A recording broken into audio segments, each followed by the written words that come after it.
What if the most dangerous thing in your life isn't failure or rejection or loss? What if the greatest, most insidious enemy you will ever face is not a person, not a circumstance, not a setback, but a warm bed on a cold morning? What if the silent killer of your dreams, the assassin of your potential, is the very thing you seek every single day? Comfort. You know the feeling. That quiet negotiation you have with yourself when the alarm clock screams into the darkness. Just 5 more minutes. That gentle whisper that says, "You've worked hard, you deserve a break. You can start tomorrow." It's the siren song of the easy path, the seductive lullaby of mediocrity. You feel it when you choose the couch over the gym, the mindless scroll over the challenging book, the familiar takeout over the nourishing meal you know you should cook. It's 1,000 tiny surrenders, 1,000 small treaties signed with weakness, each one seeming insignificant on its own. But together they form the bars of a cage. A comfortable cage, yes. A well-padded, climate-controlled cage, but a cage nonetheless. And you're starting to feel the walls closing in. You've set goals. You felt that surge of motivation, that electric feeling of a new beginning. You've written the plan, bought the gear, told your friends this time is different. And for a day, a week, maybe even a month it is. But then the quiet war begins. The enemy doesn't storm the gates with flags and trumpets. It seeps under the door like a silent, odorless gas. It's the voice of reason that tells you you're being too hard on yourself. It's the feeling of fatigue that convinces you rest is more productive than effort. It's the slow, creeping return to the old patterns, the old habits, the old self you swore you were leaving behind. You feel that gnawing disappointment, that sense of internal betrayal. Ever wondered why your effort doesn't equal your results? It's because you are fighting a battle on the wrong front. You are fighting symptoms, while the disease itself, the addiction to comfort, grows stronger in the shadows. This is not another list of productivity hacks. This is not a pep talk that will fade by morning. This is a declaration of war. In the next 30 minutes, we are going to unmask this enemy. We will dissect it, understand its tactics, and expose its weaknesses. You will learn not just that you must defeat comfort, but precisely how to wage that war on every front, physical, mental, and emotional. You will be given the strategy to dismantle the cage you've accidentally built around yourself, piece by piece, until you are not just free, but unrecognizable. This is the path to reclaiming the dangerous power that comfort has sedated within you. This is how you stop negotiating with mediocrity and start commanding your life. Let's start with a truth that will change the way you see every single choice you make from this moment on. The human brain is not designed for your happiness or your success. It is designed for your survival, and its primary survival strategy for millennia has been the conservation of energy. Your brain perceives discomfort, physical or mental, as a threat, a risk, an unnecessary expenditure of precious calories that might be needed to flee a predator later. So when you face a choice between the hard thing and the easy thing, your ancient, primitive brain, the lizard brain, screams at you to choose ease. Choose comfort. Choose survival. Procrastination is not a character flaw. It's a deeply ingrained survival mechanism. The desire to stay in that warm bed is your biology trying to keep you safe from the perceived dangers of the cold, uncertain world. But we no longer live in a world of saber-toothed tigers and unpredictable famine. We live in a world of curated comfort, of on-demand everything, where the greatest predator is not outside but inside. The greatest predator is atrophy, the slow decay of the spirit that comes from never being tested, never being challenged, never being forced to endure. The first win, the first blow you must strike against this enemy is to understand its nature. You are not lazy. You are not weak. You are hardwired for comfort. And the only way to win is to consciously, deliberately, and consistently override that wiring. You must become the master of your own machinery. The first step is to simply recognize the voice of that ancient programming when it speaks. When you hear the whisper, "It's too hard, do it later," don't argue with it. Don't berate yourself for it. Simply label it. Ah, that is the voice of the lizard brain, the voice of energy conservation, the voice of comfort. By naming it, you separate it from your true self, from the conscious, disciplined mind you are choosing to build. You turn it from an internal command into an external suggestion, one you now have the power to refuse. That is your first victory, and it begins now. Now we deepen the campaign. This war is not fought on a single battlefield. It is a multi-front conflict. We must engage the enemy wherever it seeks refuge. The first front is the most obvious, the most tangible, the war on physical comfort. Our modern world is a conspiracy against the human body. We sit in ergonomic chairs, sleep on memory foam mattresses, and travel in climate-controlled boxes. We have systematically eliminated almost every form of physical stress and hardship that our ancestors took for granted. And in doing so, we have made ourselves fragile. We have traded resilience for convenience. To reclaim your power, you must reintroduce voluntary hardship into your life.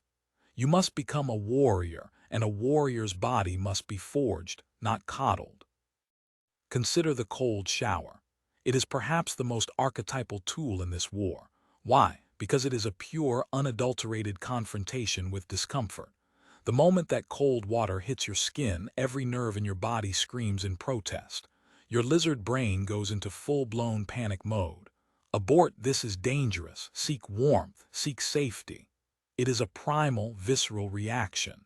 And in that moment, you have a choice. You can obey the panic and retreat to the comfort of warm water. Or you can stand your ground. You can control your breathing, quiet the frantic signals, and endure. In those 30, 60, 90 seconds of shivering resolve, you are doing something profound. You are teaching your nervous system on a cellular level that you are in control. Not your fleeting feelings, not your reactive instincts, but your conscious will.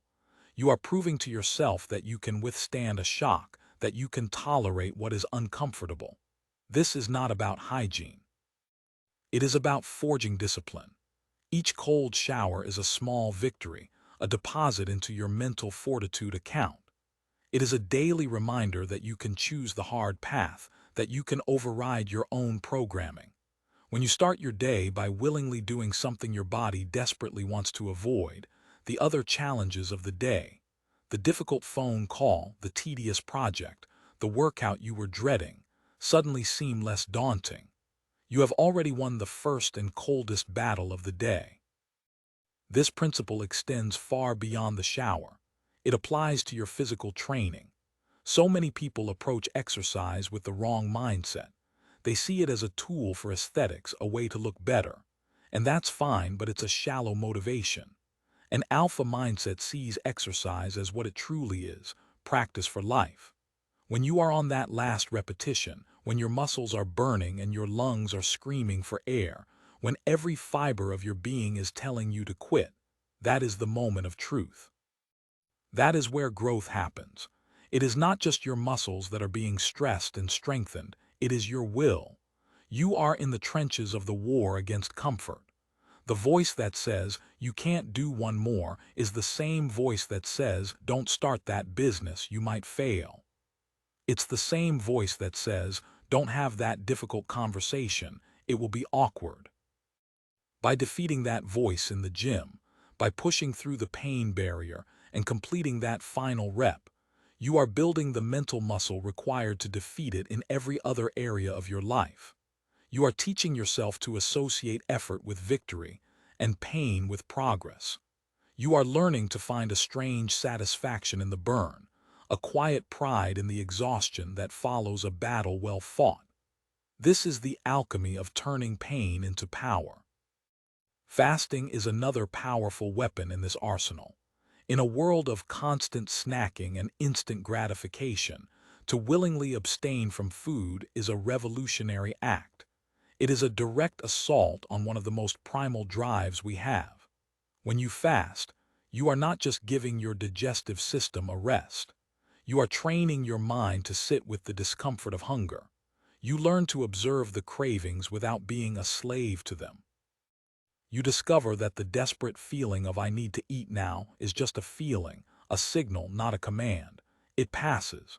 You realize that you have a reserve of strength, a resilience you never knew existed. You are severing the chain of stimulus and response. The hunger pang is the stimulus. The automatic response is to open the fridge. Fasting inserts a space between the two. In that space lies your freedom. It is the freedom to choose your actions rather than be driven by your appetites. This is a profound shift in power, from the body's demands to the mind's command.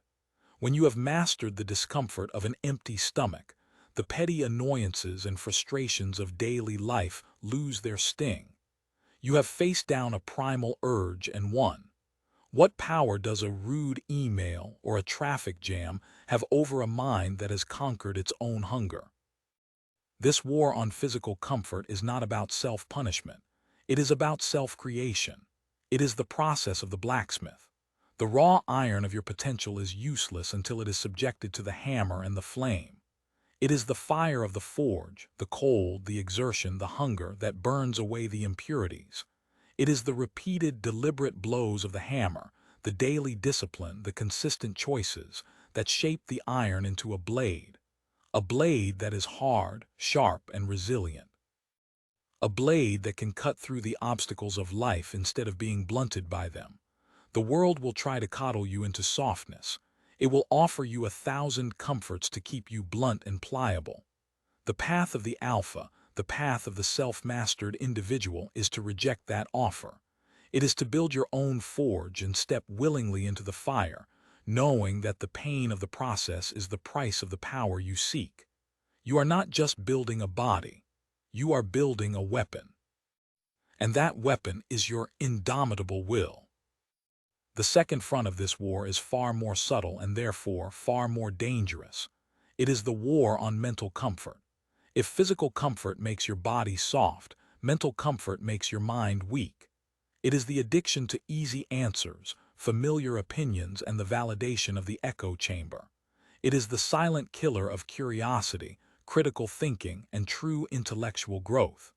Your mind, like a muscle, will atrophy if it is not regularly subjected to resistance.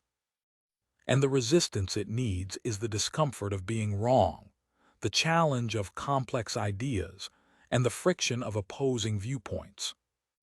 Consider your daily information diet. How much of it is designed to simply confirm what you already believe? We are drawn to news sources, social media feeds, and content creators who reflect our own worldview back at us. It feels good. It feels safe. It is the mental equivalent of that warm bed. This is the comfort of the echo chamber. It requires zero mental effort. It reinforces our biases and tells us we are smart, we are right, we are on the correct side. But in this comfort, our minds become rigid. We lose the ability to engage with nuance, to understand other perspectives, or to question our own assumptions. Our thinking becomes a set of pre-approved dogmas rather than a dynamic living process. The alpha mindset, the truly powerful mindset, thrives on challenge, not confirmation. It actively seeks out the discomfort of dissenting opinions. It reads the book written by the person with whom it fundamentally disagrees. It listens to the podcast that challenges its most cherished beliefs, not to be converted necessarily, but to understand, to find the steel man in the opponent's argument, to test its own beliefs against the strongest possible opposition. A belief that cannot survive a challenge is not a belief worth having. It is a fragile dogma.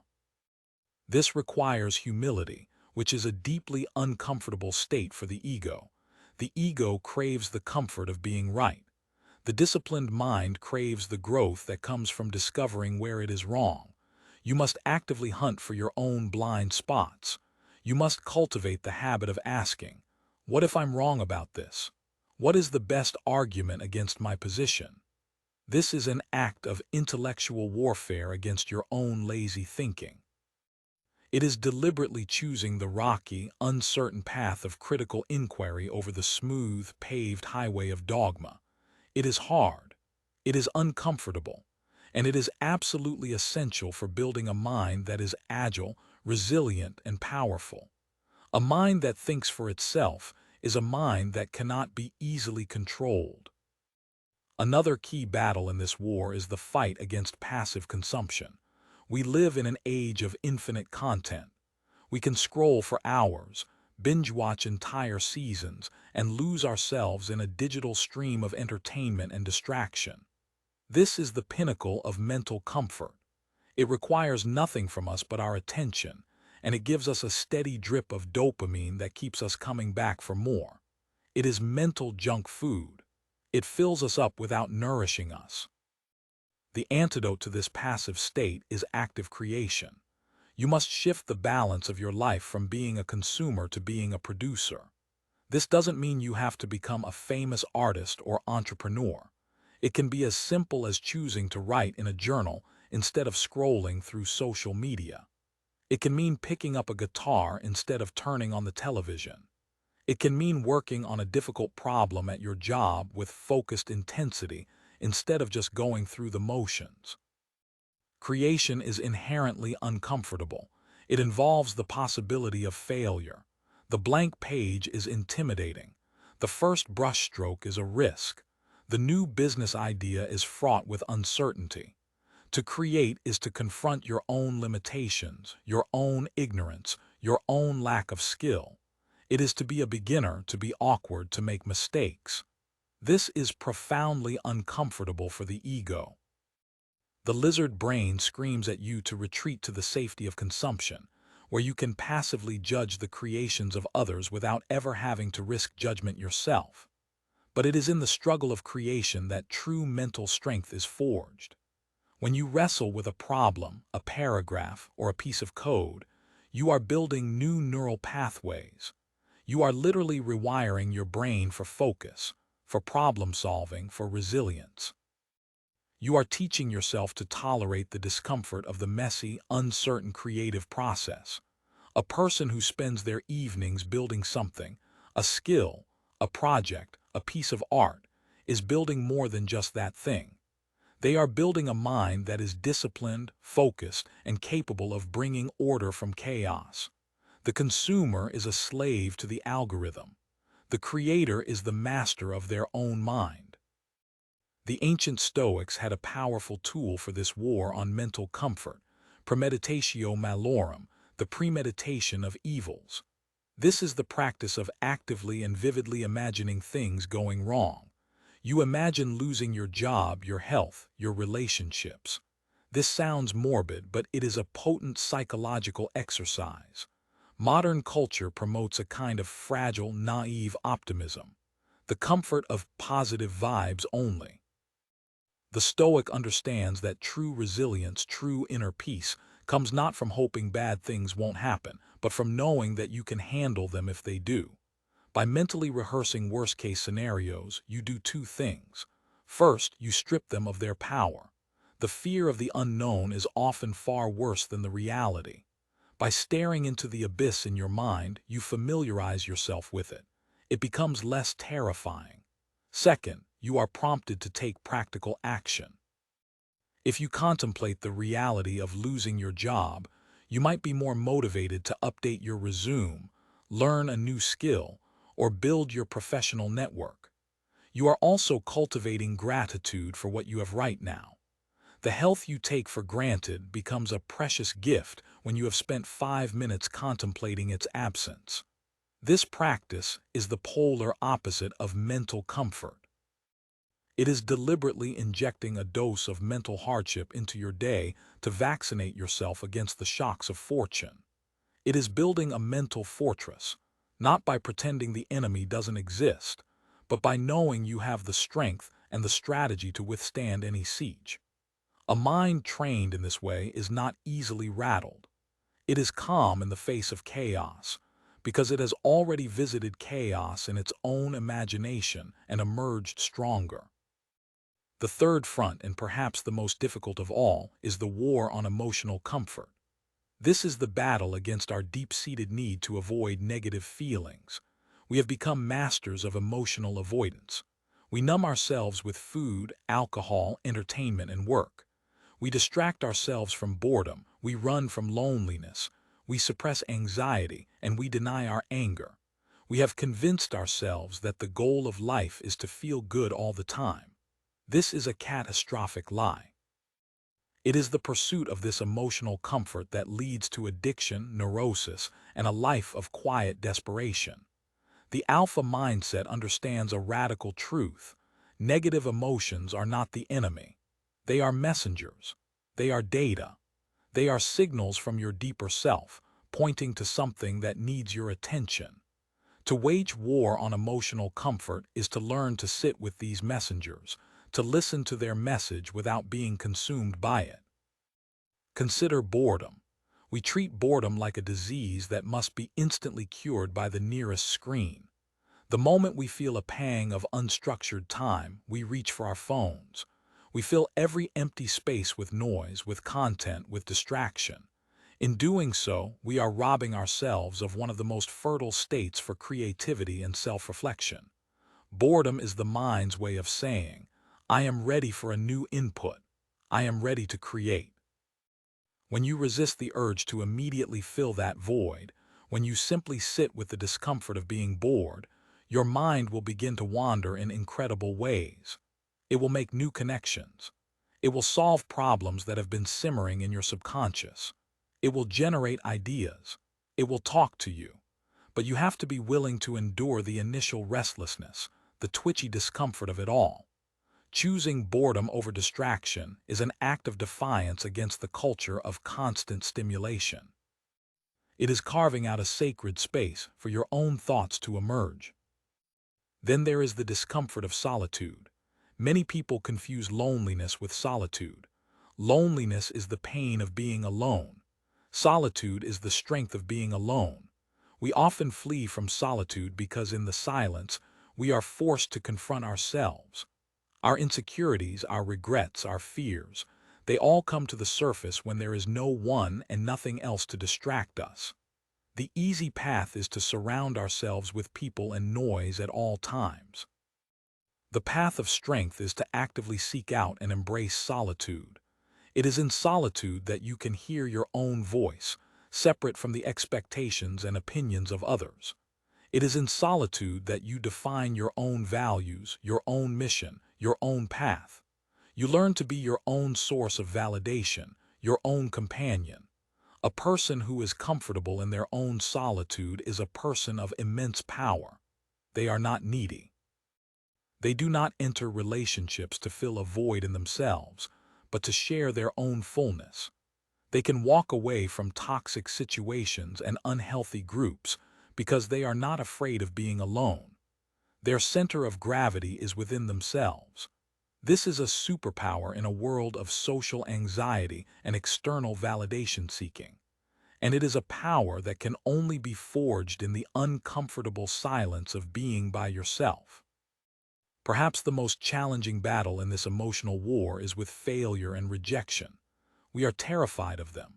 Our ego is so fragile that the mere thought of failing or being rejected can paralyze us from taking any action at all. We choose the comfort of inaction over the potential pain of a negative outcome. We don't ask for the raise. We don't approach the attractive stranger. We don't start the business. We live in a small, safe circle of guaranteed, or at least highly probable success. To break free, you must fundamentally reframe your relationship with failure. Failure is not the opposite of success. It is a part of success. It is the tuition you pay for experience. It is the data you need to iterate and improve. The master has failed more times than the beginner has even tried. You must learn to separate your identity from the outcome. The failure of a project is not the failure of you as a person. It is simply an event, a data point. You can even gamify it. Actively seek out small rejections. Go to a coffee shop and ask for a 10% discount. They will almost certainly say no. The point is not to get the discount. The point is to experience the no, to feel the momentary sting of rejection and to realize that you survive. The world doesn't end. You are not diminished. You are just a person who asked a question and got an answer. By deliberately exposing yourself to small, controlled doses of rejection, you build up an immunity. You desensitize your ego. You become more resilient. You start to see no not as a wall, but as a filter. It filters out the things that aren't meant for you, so you can focus your energy on the things that are. This is the path of radical transformation. The person who fears rejection will live a small, cautious life.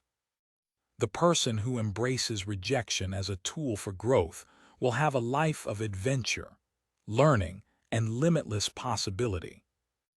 This war on emotional comfort also means having the courage to feel your feelings fully, without judgment or the need to immediately fix them. When you feel anger, instead of suppressing it or lashing out, can you just sit with it? Can you ask it, "What are you trying to tell me? What boundary has been crossed? What injustice has occurred?" When you feel sadness, instead of numbing it with a screen, can you allow it to be there?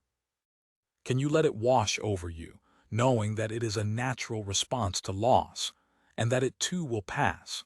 This is the practice of emotional intelligence.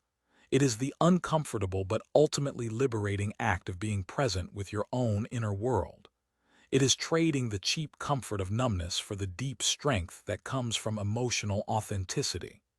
The man who is afraid of his own emotions is a man who can be easily manipulated by them. The man who can face his own inner darkness is a man who cannot be broken. We've explored the battlefields of the body and the mind, the tangible war against physical softness and the subtle war against mental conformity. We've discussed the deep, internal struggle against emotional avoidance. You've been given the intelligence, the strategy.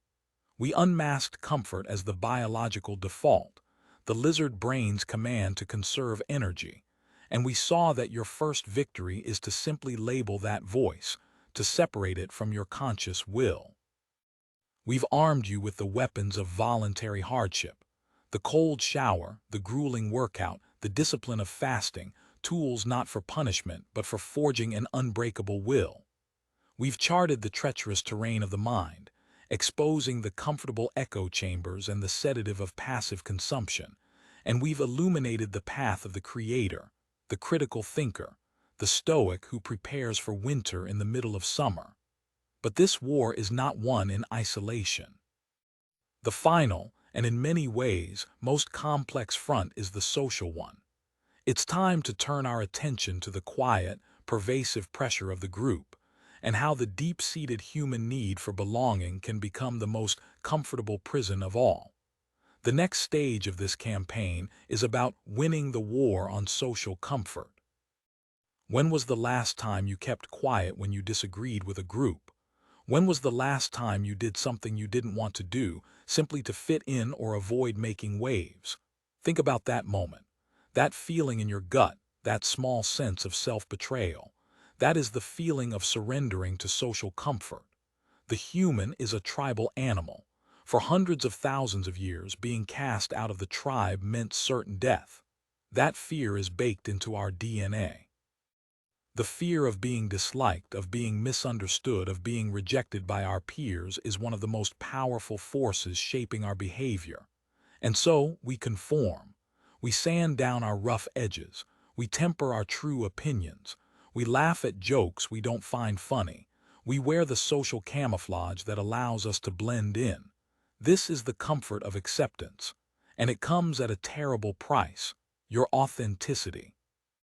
The war on social comfort is the war to be your own man, to live by your own code, even when it is inconvenient, unpopular, or lonely. It begins with the deeply uncomfortable act of setting boundaries. A boundary is a line you draw around yourself that says, "This is me. This is what I stand for. This is what I will and will not accept." People pleasers, those addicted to the comfort of being liked, have weak or non-existent boundaries. They say yes when they mean no. They allow others to offload their responsibilities and their negativity onto them. They twist themselves into pretzels to accommodate everyone, and in the process, they lose their own shape. Setting a boundary is an act of conflict. It is telling someone, implicitly or explicitly, "Your desires stop here where my well-being begins." This will make people uncomfortable. It may disappoint them. It may even anger them. And your lizard brain, terrified of social rejection, will scream at you to back down, to apologize, to smooth things over. To win this battle, you must be willing to be the bad guy in someone else's story. You must accept that your commitment to your own health, your own time, and your own values will not always be celebrated by others, especially by those who have benefited from your lack of boundaries. This is a profound test of inner strength. It requires you to source your validation from within, not from the approval of others. Each time you calmly and respectfully enforce a boundary, "I'm not able to help with that right now. I don't discuss my personal life at work. I need some time to myself." You are casting a vote for your own self-respect. You are teaching yourself and the world how you deserve to be treated. It is a slow, difficult process of reclaiming your own territory, but it is the foundation of all healthy relationships, first with yourself and then with others. This war also involves a conscious and ruthless curation of your social circle. The motivational speaker Jim Rohn famously said that you are the average of the 5 people you spend the most time with. This is not just a catchy phrase, it is a law of nature. Energy is contagious. Mindsets are contagious. Habits are contagious.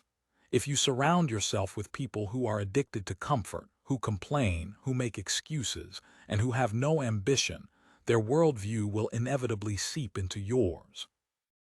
It is the path of least resistance. It is comfortable to be around people who do not challenge you, who make your own mediocrity feel normal.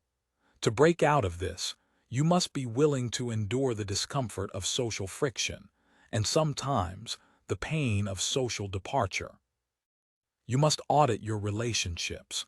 Who in your life lifts you up, who challenges you to be better, who is also fighting their own war against comfort, and who drains your energy, who encourages your weaknesses, who pulls you back into the comfortable cage. Making the decision to spend less time with or even cut off people who are holding you back is one of the hardest things you will ever do. There may be history, loyalty, a sense of obligation. But you must understand this: you cannot reach your potential on a life raft loaded with anchors. It is not your job to save everyone. It is your job to save yourself. By elevating yourself, you create a new standard. You may inspire some of them to rise with you. Others will resent you for it. Let them. Your mission is more important than their comfort. Seek out mentors. Find peers who are on the same path, who are running faster than you, who force you to level up just to keep pace. This may mean enduring a period of loneliness as you transition from one circle to another. This is the price of admission to the next level of your life. It is the ultimate act of choosing growth over comfort. The final element of this social war is the cultivation of a personal code, a set of non-negotiable values that guide your actions regardless of the social context. Most people operate on a code of social convenience. Their values are flexible, shifting to match the room they are in. They are chameleons, masters of adaptation. The man of power, the alpha, is a rock. He knows what he stands for. He has defined his principles: honesty, integrity, discipline, courage, and he lives by them, even when it costs him something, even when it makes him unpopular. This is the ultimate source of inner strength. When your actions are aligned with your deepest values, you are immune to the opinions of the crowd. You have an internal compass that tells you what is right, and it is more powerful than the applause or the criticism of others. Developing this code is not a one-time event. It is a lifelong process of reflection and refinement. It requires spending time in that uncomfortable solitude we spoke of earlier. It requires asking yourself the hard questions. What do I truly believe? What am I willing to sacrifice for? What is the hill I am willing to die on? Write it down. Make it concrete. And then every day in every decision you have a choice, to honor that code or to betray it for the sake of comfort or convenience. When you choose to honor it, even in a small way, you build self-trust. You build integrity. You become a man whose word means something first and foremost to himself. This is the man who can look himself in the mirror at the end of the day with a sense of quiet pride, regardless of the day's wins or losses. He was true to his code. He fought his battle. He did not surrender. This is dangerous power. It is the power of a man who cannot be bought, who cannot be swayed, who cannot be broken, because his foundation is not in the shifting sands of public opinion, but in the bedrock of his own character. This is the nature of the Alpha's quiet war. It is not a war of aggression against others, but a war of dominion over the self. It is a war fought in silence, in the first moments of the morning, in the choices made when no one is watching. It is the decision to face the cold water. It is the discipline to push for one more rep. It is the courage to open the difficult book. It is the will to sit in the silence and face what comes up. It is the integrity to tell the truth when a lie would be easier. It is the strength to set a boundary and the wisdom to choose your tribe. Every single one of these actions is a battle against the seductive, soul-destroying siren song of comfort.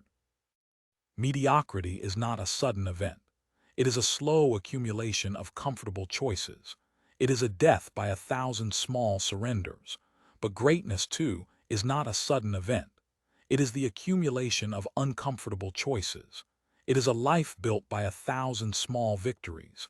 It is the daily, grinding, unglamorous work of defeating that inner voice that begs for ease. This is the path to becoming unrecognizable. The person who commits to this war today will not be the same person in a year.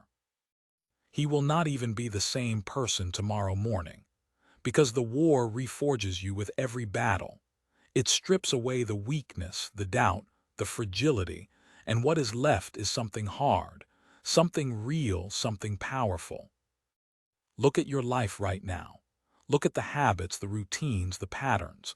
Where has comfort built its nests? Where has it convinced you that good enough is an acceptable standard? Where has it sedated your ambition and quieted your soul? You know where the battles are.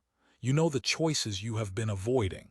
The war has been raging for years, but you have been a passive observer, or worse, a willing casualty. Today, that ends. Today, you pick up your weapons. You are not the victim of your programming. You are the commander of your mind. You are not the slave to your feelings. You are the master of your will. The path of comfort is a gentle downhill slope that leads to a cliff you won't see until it's too late. The path of discipline is a steep, uphill climb. It is hard. It will hurt. And it leads to a view that the crowd huddling at the bottom will never, ever see. The war against comfort is not a war you win once and for all. It is a war you must choose to fight every single morning when you wake up and every single evening when you choose how to spend your precious, finite time. It is a quiet war fought within the fortress of your own mind. There are no medals. There is no parade. The only trophy is the man you become in the process. A man of discipline, a man of resilience, a man of integrity. A man who has defeated the greatest enemy of all, his own weakness. The choice is yours. It is made not in some grand declaration, but in the profound silence of your very next decision. The enemy is waiting. What will you do?